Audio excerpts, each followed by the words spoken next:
Chapter 9 Jailer's Gaze. My feet clambered and shook as I violently twitched in a hectic response to a fluttering Argonaut, one which soared inches from my face.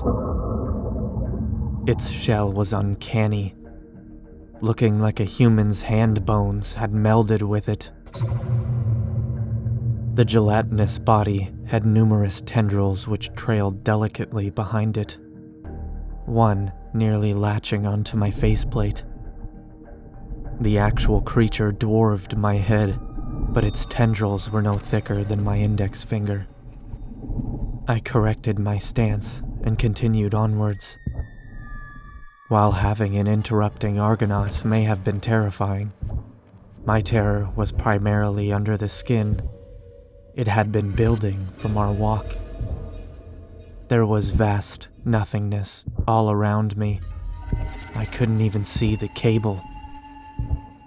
Looking down revealed my legs that jankily moved forward, meekly seeking another spot to plant my foot.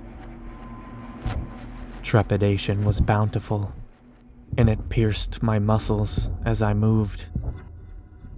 Lifting my foot was similar to raising my thigh into a bed of laser-thin needles, with my muscles spasming and twitching in response to the intangible sensation. Something as simple as putting my weight on my foot became a terrible challenge, with every effort being met with violent spasms that knocked my balance around. Ron, on numerous occasions, had to hold me upright. He sent a text as we passed the halfway point. It said, "Take it easy. You've been trained to deal with this shit." Not long after that, I received another text. It was a broad transmission from Elsa. "Big warning. The jailer below you guys is sending out signals. It's making the machine yard anxious. Expect to see a flotilla of drones headed your way. They are surveyors, so they lack aggressive capability. If they get close, stay still and wait for them to pass. They will likely go into the chasm and die by the jailer."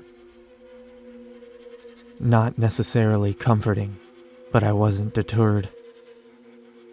I neglected to mention to Ron that I do have a primal fear still laced in me. Machines, underwater ones more specifically. When I see the ocean, I don't think of machines. I don't think of gargantuan metal contraptions moving with perfect precision. Seeing a ship's turbine, a massive rotating fan, is already a brutally horrifying sight to me. But tack onto it the crushing depth, the water that controls you. If the turbine activates while underwater, it could suck you into its fan blades, and you have no choice in the matter. Engines, they sound much louder beneath the water, and you can even feel their bellowing voice as they pass. Metal moves with no weight down here. I grew up on Prometheus, so I was used to the idea of space doing the same thing. But this isn't space. It's an ocean. Suffice to say, this fear is an irrational one, but one I have yet to overcome. The machine yard is an absolute nightmare to me, and I'll do anything necessary to avoid it. As I contemplated submersible mechatronics, I felt the guiding hand of Ron on my shoulder. He pushed me down, so I knelt, placing my hand on the metal cable. It became instantly clear why he did this. Our helmets had mounted upon them one light, a mere fog lamp in all reality. You can barely see in front of you with it. Perhaps a good 10 feet is illuminated by the lamp, with its luminescence dying after that distance. Well, imagine my horror when I looked to my left and saw nothing but a huge metal plate lowering next to us. One of the drones, though its engine was off. After the first one was out of sight, we saw another, and then another. The front end of one was very close. Ron had to scooch forward a bit to avoid nicking it. With our lights combined, we could see one of the drones in full bloom. I got to watch as a great metal coffin slowly descended with no noise. Its nose just listed carefully downwards, seemingly evading the cables intentionally. My body trembled, my eyes began to shake as I watched. Dim red lights mounted upon its own metallic spines drifted down fluidly. The kick of one of their engines startled me into motion. I began to inch forward on the cable, desperate to feel solid ground, or at least steel floors. Now only the bitter hum and whir of the propellers, as well as a growing growl, emitted from the deep. Colors began to intensify, blooming into glared spots in my vision wherever light struck. My hands felt like liquid, my feet were numb. Ron once again stopped me. Another Argonaut passed by, but this one was even more strange. It was following the drones, and despite the first one being of purplish pigment, this one was a strong saturated red. Its tendrils seemed different, denser, as if there was a spine within the gelatinous body. They curled and straightened with cruel motions, bending and snapping to achieve whatever shape they desired. A frill protruded from between the tiny suction cups on them, looking like flayed pinkish skin. It had one eye, misshapen and obtuse in proportion with the rest of the body, like it was shoveled into place. Cloudy, yet stricken with barotrauma, bloodshot. This one's shell, too. It wasn't one it could outgrow or replace, as its own flesh had melded with it. Upon the top was a rather large dorsal fin, constructed of zooid colonies that stretched down into longer, more dense-looking tendrils. We readily assumed its limbs to be dangerous, so we remained still and watched it pass. Finally, even the drones were out of sight. No more noise aside from a distant blare set off by the propellers in motion. We continued, watching all around for any more Argonauts or man-o'-wars, or whatever else these things may resemble. Finally, I could see the grim corner of the suspended alpha base. Each cable was clamped onto the base, woven over the top to another clamp, before being brought to the opposite end of the chasm to be clamped at the cliff, making a sort of X formation where the cables cross over the roof. Beside that X is the entrance shaft. Maxie's source of his feed was there, but we couldn't see a body. It seemed like he was searching for a way in, but something happened to make him panic. A strange growl with numerous blips interspersed surrounded our arrival. I immediately followed the cross and searched for wherever Maxie may have ended up. What I found was rather unfortunate. Only the camera from his helmet.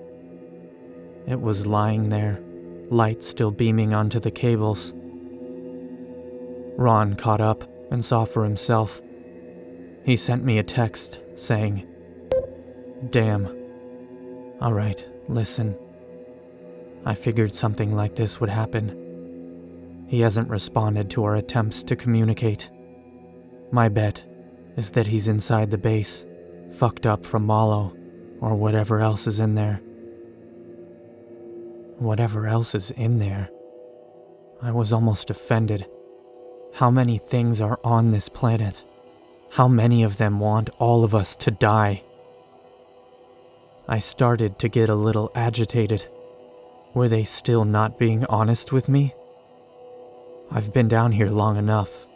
I've seen so much. Where does it end? I sent him a text asking, at what point does this place stop throwing new shit at you? I wanted an answer, despite the question being ridiculous. I got an answer, not from Ron, but from Elsa. It read, never. Cold text, right there. Toneless honesty from her. On this one cable, I've seen enough. In the tram, I saw enough. In that damn base, I saw enough. Now I wonder for how long they've seen enough. I looked over at the access chute. It was a top-filled airlock. Doors still open. We hopped in and pulled the switch. The door slammed shut, and the water was being pumped out. Red lights kicked on. The water was emptied, and the door did not open. It most certainly tried. We heard it pull and get stuck on something. We hit the button again, and this time it tried a little harder, though we could hear the door's painful resistance. Finally, Ron decided to just pull them open. He tugged and was met with the excruciating squishy crunch of that mallow growing within the damn door. We almost wished we didn't open it, as we instantly were exposed to more gore. A blood eagle. Someone's ribs were ripped out of their back, and their lungs were mounted upon them. Blood cascaded the walls. A scream resembling that of a chalkboard wheezed from down the hall, and we heard a clearly human voice shouting from the lower levels. One hell of a base they have here. Security must have been tight.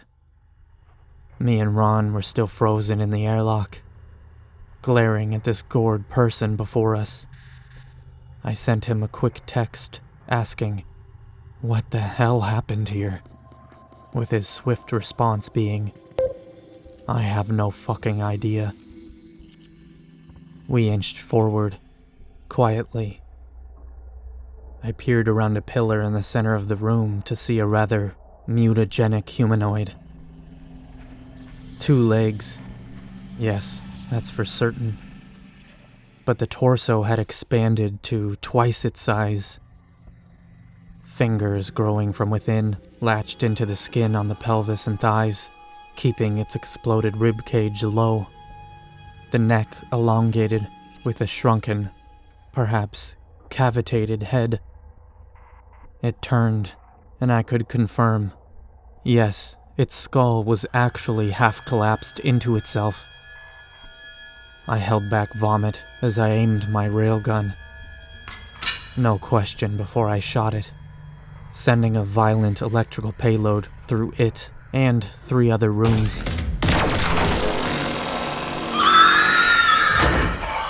The shot rang out. The creature cried with an ear-piercing shrill squeal as its midsection was removed along with half of its enormous ribcage. More shrill voices started a choir. Said chorus was on its way to us with hundreds of bashing and banging noises as they trampled all in their path to get to our room. Quadrupedal humanoids with viciously elongated limbs that stuck out from the skin. I fired through 2 of them while Ron unloaded a full salvo from his magazine, eroding mutated people as they piled before him.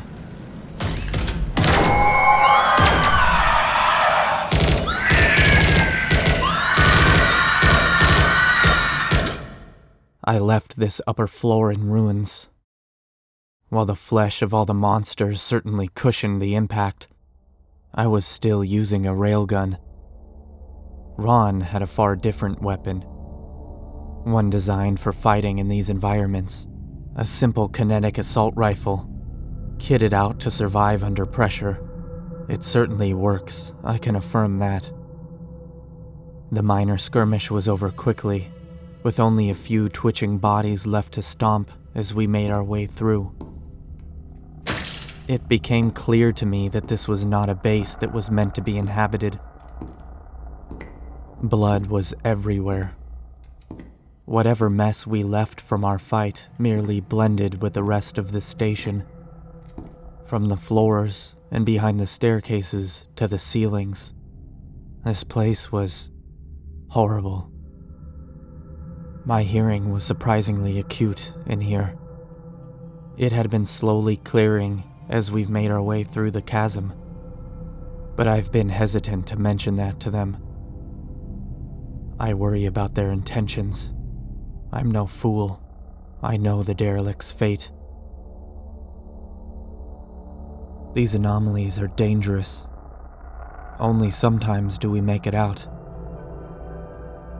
Made me wonder about Ron and how he's managed to become a veteran while still being unrecognized as one.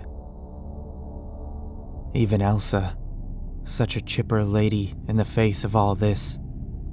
It doesn't make sense. As we explored more of the visceral wonderland, I parted from Ron more and more. For some reason, I had the inclination that I must be distant, that I needed to be out of sight from him. I went to the back of the first room we entered, a lobby of sorts, and I moved immediately for the staircase to the right. Ron texted, saying, "I'm gonna go down the left stairs. We should end up in the same room."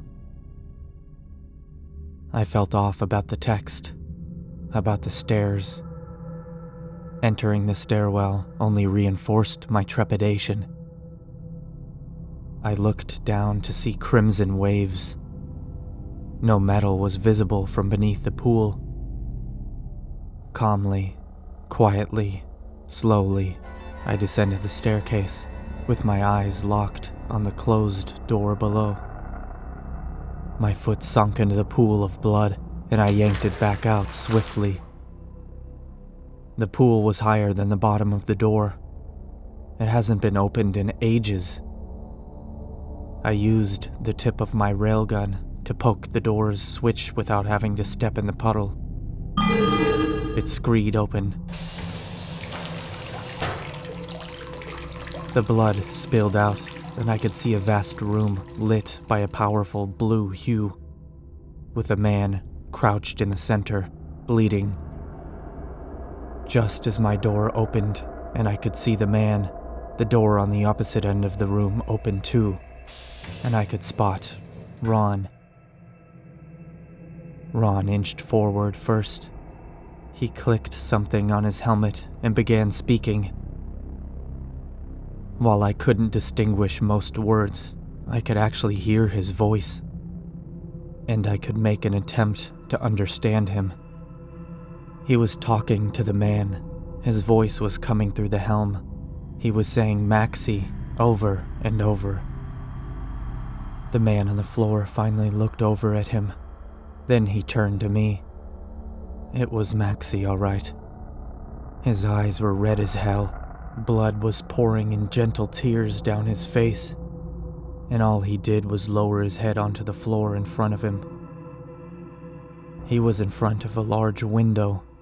I figured this room to be an observatory of sorts. If it was, I didn't understand how he could see anything outside. It was pitch black. This was answered when we approached. The luminance was coming from a massive sphere, just inches from the glass. Its radiance was unbelievable, almost blinding. I looked to Ron to see his glare fixated on Maxie. Taking that as a sign, I tried my best not to look at the glowing orb. Elsa shot us a text. "We've seen enough. I've got everything on record. You can finish him off and come back." I asked her, "Aren't we going to save him? Wasn't that the point of this?" She responded very quickly. Do not look out the window. I repeat, do not look out the window. Maxie is gone. He looked out the window. You can leave him alive or kill him. It's up to you. We just needed to know what happened to him. I pressed the topic. What the hell was this for? Why was he down here? You said it was just to investigate high anomalous activity. Is this what you meant? Did you want him dead? Her tone-deaf response was shocking. No, I wanted to see what would happen. He worked for Gosilk. He's not my concern. He never was. You are a derelict.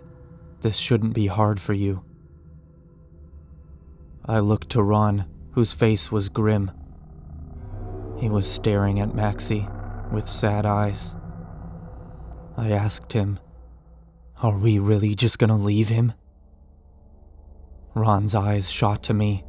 His mouth moved with no noise. Then I received the text. He's gone. She's right. We're trained to see even worse things. This shouldn't be difficult. He lowered his gun. But it is. I didn't want to hear it. I got down and grabbed Maxie by the shoulders, lifting him upright.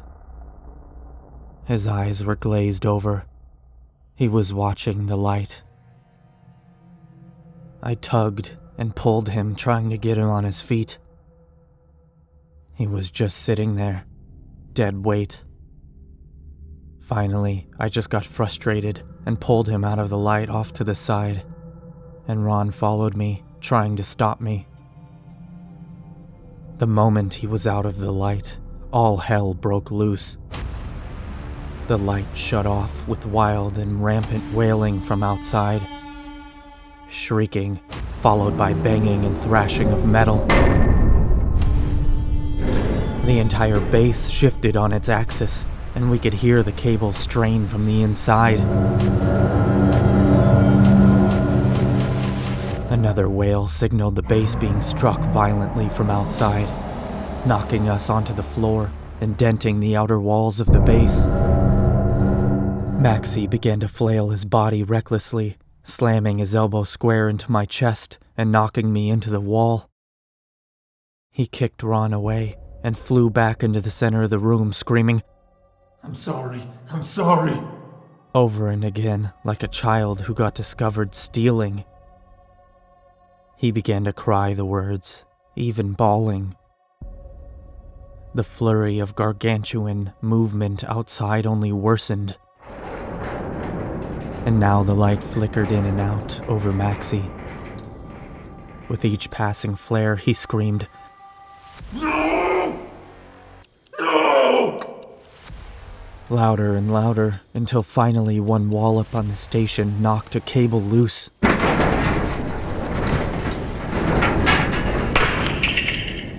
The base tilted. Ron and I fell onto one another and slid down the floor towards the wall with the window. The stairwell door was right next to us, and there were tons of equipment and furniture falling right for the window. Thankfully, we closed the door. The last thing I saw in that room was Maxie being slammed into the window, and a selection of heavy objects falling from behind him.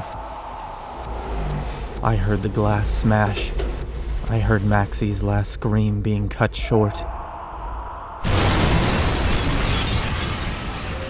And I heard the water break into that room, tugging the entire base further into the abyss. Screaming of unnatural origins flooded the entirety of the inside. More mutants. Ron pulled me to my feet and urged me to follow. We fled through the stairs and climbed our way back to the airlock. Pulling the switch, the room fills once more.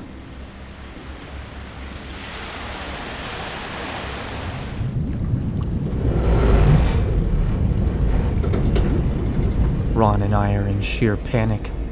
No clarity in our motions. As the room flooded, We heard bodies slam against the inside door, slapping of hands and limbs against its frame. When the airlock door opened, we bolted out and climbed to a nearby clamp. The current surrounding us was so fervent we could barely see. Our bodies were being thrown all over, with only our grips keeping us in place. I looked up at the cable. My headlamp illuminated a nearby machine drone that was hovering just above us, terrifying me and forcing me to scream. Just as I let it out, some kind of creature much larger than it carelessly thwacked its tail end into the drone, making it fly just over us and into the chasm wall, bouncing off and unfortunately striking right into another cable. It snapped. Now the base dangled on an axis with no anchor. If one more cable gets struck, the entire base is lost.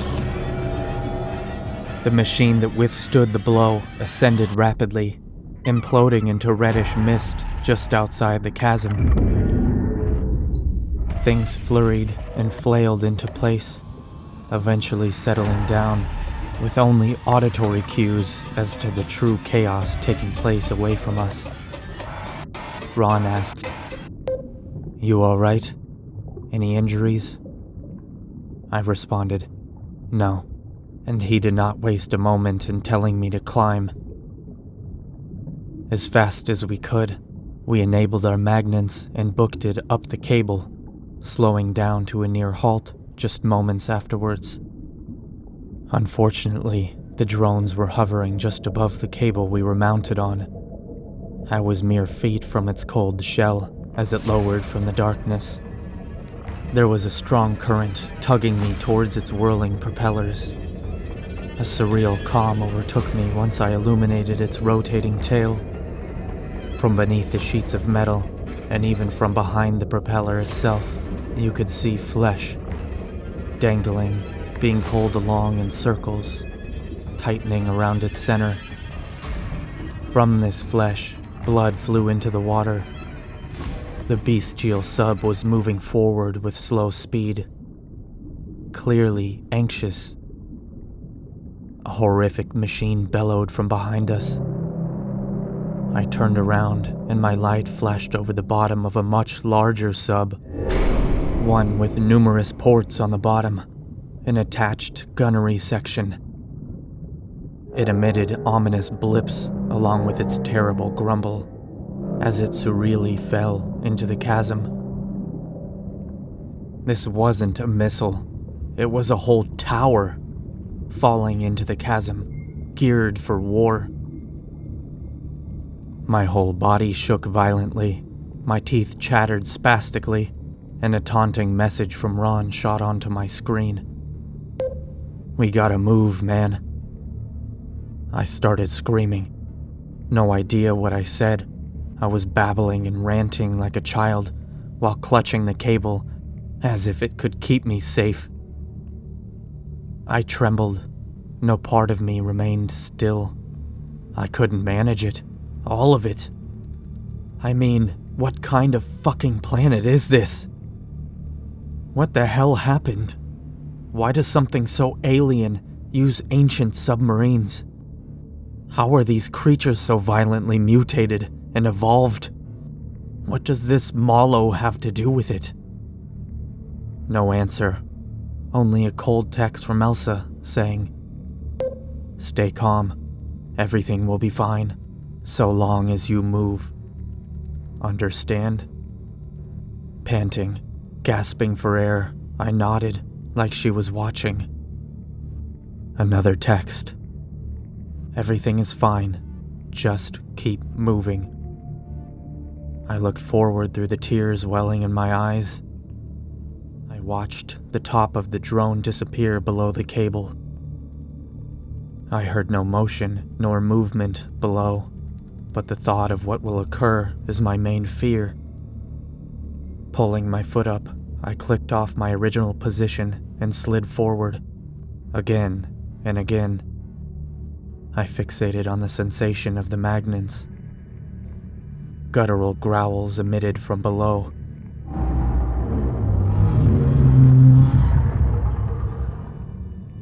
Caught me off guard. I stopped again, but only for a moment. I started counting the steps, beginning with 1, ending at 3. Upon my 3rd step, things took a turn for the worse. A roar shook the waters, an ear-rupturing bang from below.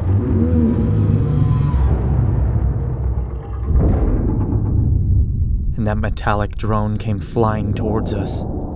It hit the cable, lifting the alpha base awkwardly, only to be thrown into the chasm floor.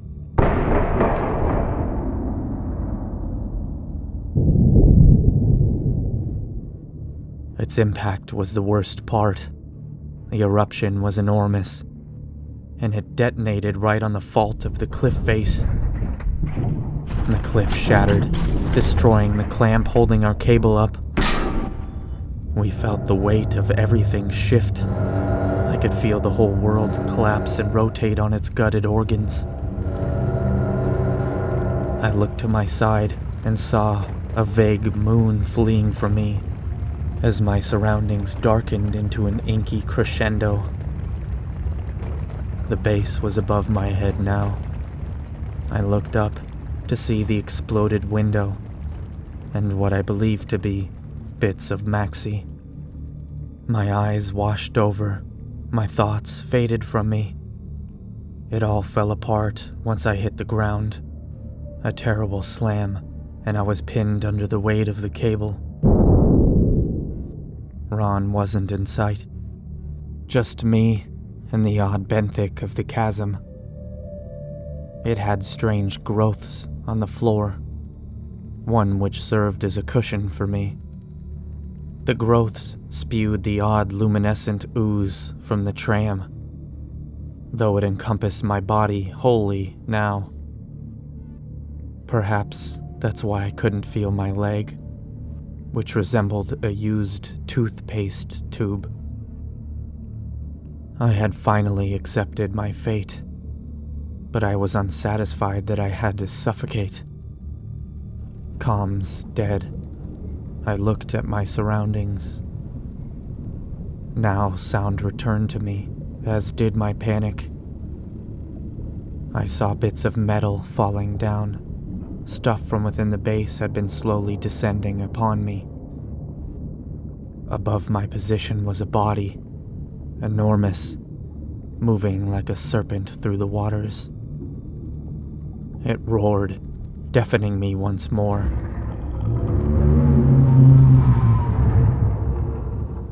I watched as it darted from my view, and I felt an impact unlike any other.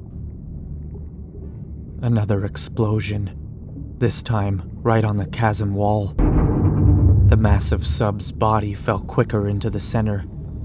I braced, and it collapsed right through the chasm floor.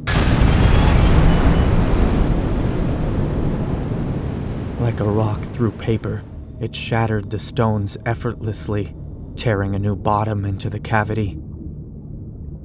I resided upon a ledge, unable to move, still pinned. But I could certainly see the new abyss. I had never thought there could exist anything blacker and darker than space. This abyss proved me wrong.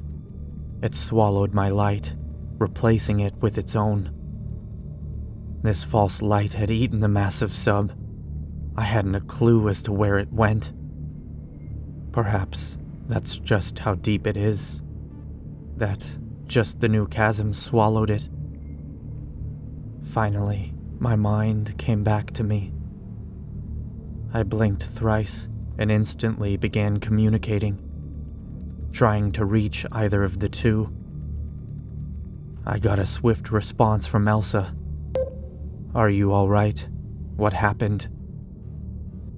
Before I could finish answering, I got a text from Ron. "Where are you? The base is about to fall." I told Elsa what happened. All the while I blinked my headlamp on and off while looking up, hoping Ron could see it. He did, thankfully, and the man approached my crumpled body. He's seriously injured, Elsa. I don't know how I can get him out, he said, in clear words over the radio. Shit. Well, maybe you could leave him behind? Elsa's voice responded. I was stunned. I stammered and held my speech back. Perhaps they assumed I still couldn't hear. I can't fathom why I could, suddenly, but I could make out every word. Nah, we couldn't get Maxie out of here. He still helped us. This guy? He hasn't even been able to. He's been getting beat up since we found him. I almost wanted to cry, seeing someone recognize humanity in me. Then, the cold crept back in. Look, I understand what you mean, but we're on our way out. Leave him, and you'll actually make it off the planet. We've got a lot of new research. A transport's coming in a day or two, and I urged them to try tomorrow morning. If you can get him out of there, he's coming with, yeah? But don't go risking your neck for nothing. At this point, my blood felt like liquid ice. I looked at Ron, who was glaring at me with deep contemplation. He nodded, looked at my crushed leg, and pulled out a plasma cutter. I got a text saying, This is gonna hurt. You're getting a prosthetic leg." Just as my eyes glazed over those last words, a purplish light shocked the waters and soared downwards, and shearing pain rocketed through my leg. I looked down to see him jankily cutting through my thigh. Instant pain. Instantaneous regret for everything I had ever done to wind up down here. I screamed again. I cried. The moment the pain stopped, so did I. The shock was so tremendous that I couldn't process what just happened. Ron grabbed my arm, lifted me to his shoulder, and started climbing the rock face. I was lethargic, completely and royally screwed. My emotions were flooding me all at once in saturated assaults. Yet, I couldn't feel a single one, or respond to any sensation. I was numb, but I could feel every ounce of regret and pain coursing through my veins and leaking out of my leg. I could feel something looking at us, something big. I turned to see that very orb Maxie was fixated on, now looking at us. The whole thing was sheer white, no pigment. Yet it seemed the upper layers were where the bioluminescence was held. The lower layers stood out as darker grays, and the whole thing moved in a strange, ocean-like bombardment of shapes. Large circles would collapse painfully into perfect squares.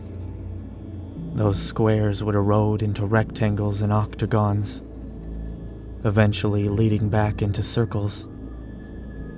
Each circle resembled a pond of gelatinous gray ooze, with its own waves and patterns that encapsulate its movement. I received a text, but I couldn't read it. I couldn't take my eyes off the waves.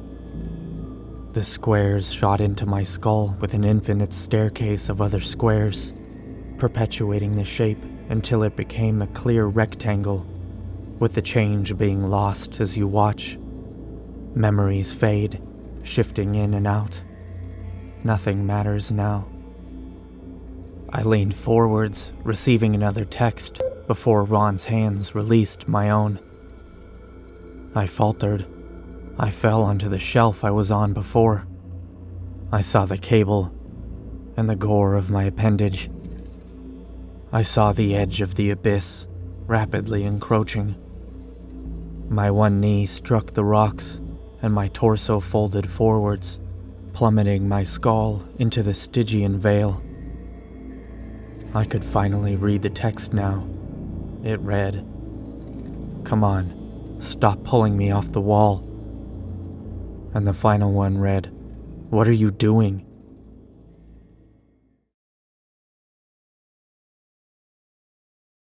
Chapter 10, Abyssal. I blinked, and it was gone. All of it. Like an illusory veil had formed and shattered upon my eyes, tainting my eyelids with hallucinogenic visions that drove my mind into deep, existential contemplation.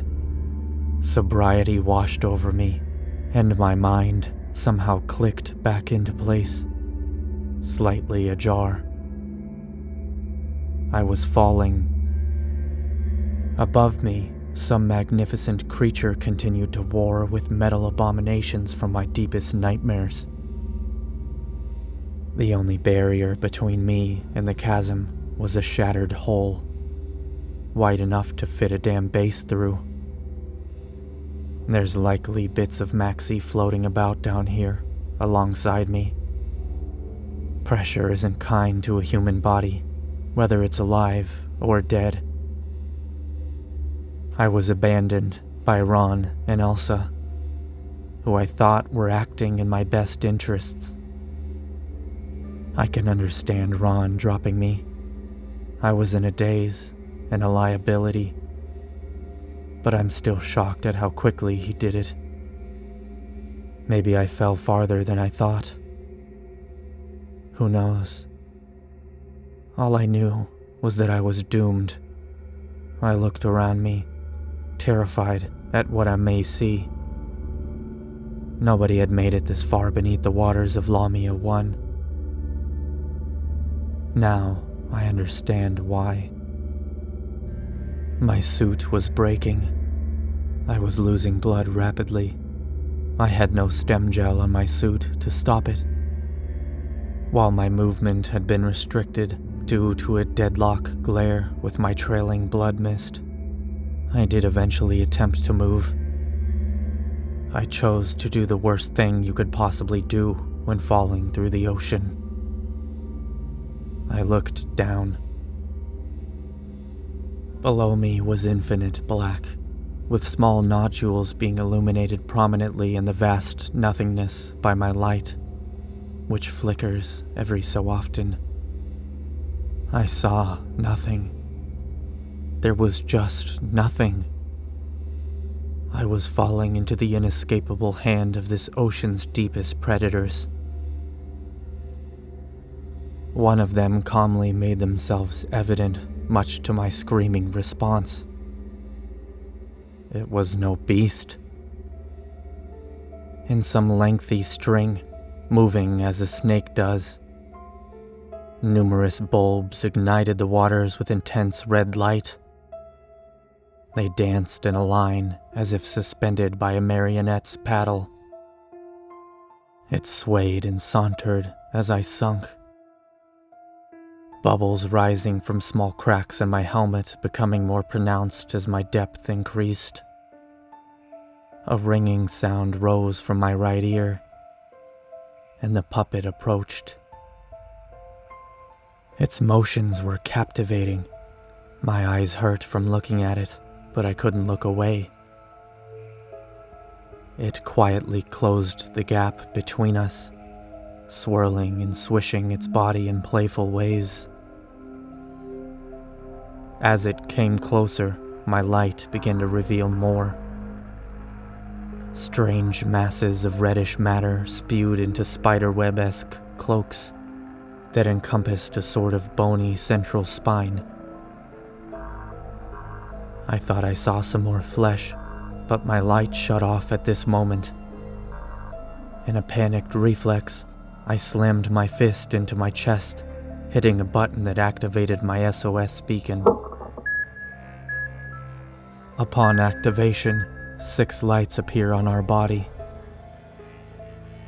Mine will only have 5, given a missing footlight.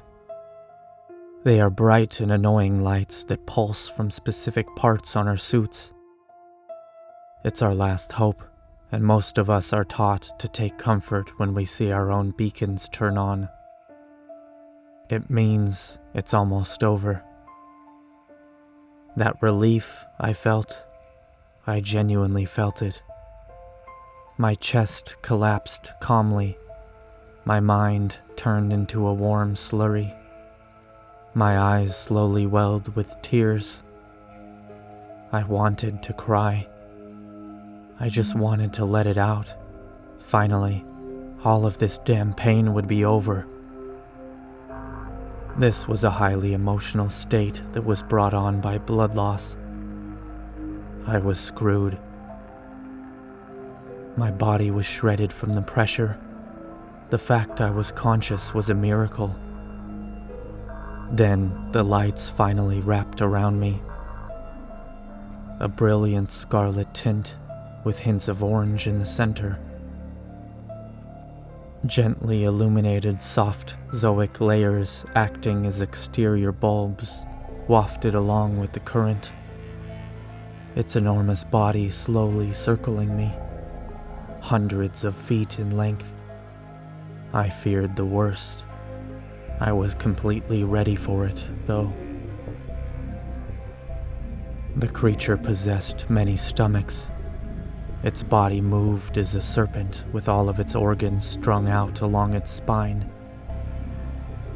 Dangling from it as smaller, strange organs pumping water through themselves to give propulsion. The lights began to fall, but the creature certainly didn't. It remained above, trickling even more glowing bulbs and lengthy, jellyfish-esque tendrils that were fast approaching me. My bet was that this thing has nematocysts within those tendrils, and that contact with them would ensure my demise. I closed my eyes slightly and watched the lights come down. Suddenly, my SOS lights began to flicker. I could feel blood trickling down my face as they started. It was incredibly startling. These beacons are built to respond to corresponding signals with the same frequency. They flash when someone's nearby with the same signal. The strobe effect was apparently unpleasant for the creature to sustain. It moved quite quickly to get off me. This momentary joyous confusion was replaced by screaming disgust. A black metal coffin stormed into the cavern, ripping open the chasm's floor a bit more, and likely demolishing itself. The terror had erupted in my bones. My movements were like swimming in shattered glass. My eyes teared as I glared at what I thought to be my fate. Luckily, I was wrong about that. I was far too unstable at this point to understand anything. The visage of the submarine just snapped whatever sanity I was holding on to. I was crying and blabbing again, completely melted down and incoherent. It wasn't until later that I found out this sub was there to save me. Elsa and Ron were aboard, and they pushed as hard as they could to get me into stasis. It worked, surprisingly, and I've been in recovery for about 10 months. Most of me is prosthetic. My leg was replaced by the best brand in the market. My lower half was almost completely replaced, too. Ron was impressed. He said there was no way I should have survived. Elsa claims it too. I can even hear them now. My hearing is returning, slowly but surely. This hardly means I've been freed by my contract, however. I'm still working for OMIC, and they always want more out of their derelicts. Prometheus gets upset when they stop investigating anomalies. This means they need more fodder. I'm getting shipped out again, already, in about 4 months. Supposed to be a nice and easy observation. Just going onto a planet and watching a crash site that's been reported to be anomalous. Nobody knows where the ships are from, and nobody can even get close to them. Guess I'm the one to poke the bear. OMIC also extended my contract while subtracting my pay, claiming that if the sub they used to extract me got attacked, they would have lost a good amount of money. Really, I think it's for the damn stasis machine. I was in it for about 2 months until my body was actually stable again. Stem cell treatment, barotraumatic treatment, then prosthesia treatment. The prosthetics keep me alive, so I'm hoping that my next mission goes over smooth. Sean Dertesky, 2146.